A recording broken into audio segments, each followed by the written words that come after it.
Est-ce que tu savais que la CAN, à la base, était une compétition décoloniale fondée par des pays africains pour résister à la domination européenne? Je t'explique.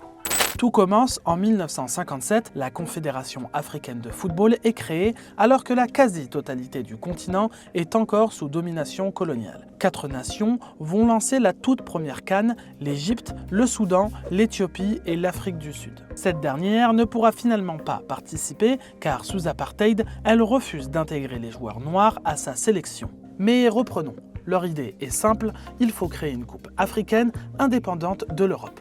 Car à cette période-là, le football est géré, financé, organisé et même pensé par et pour les Européens. La CAN, dès le début, conteste donc le système colonial et invente un espace commun africain. Les années vont passer et la compétition va s'élargir avec toujours plus de participants.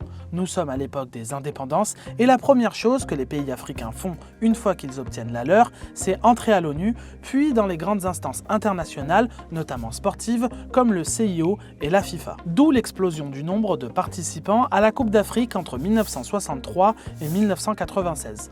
Et c'est là qu'on comprend un truc. Pour beaucoup de pays africains, jouer durant la CAN signifie enfin exister politiquement, culturellement et sportivement face au reste du monde. Et il y a aussi 2 autres trucs qui rendent dingues les Européens, le rythme et le calendrier de la CAN.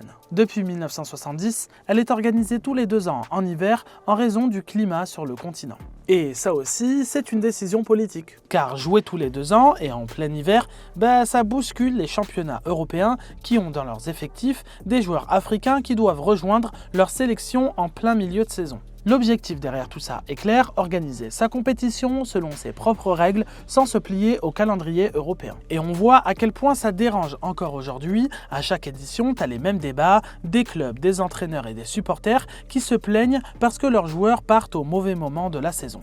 Sauf que non, ce n'est pas le mauvais moment, c'est le moment africain, un calendrier pensé pour le climat du continent, pour ses réalités, et pas pour faire plaisir aux championnats européens.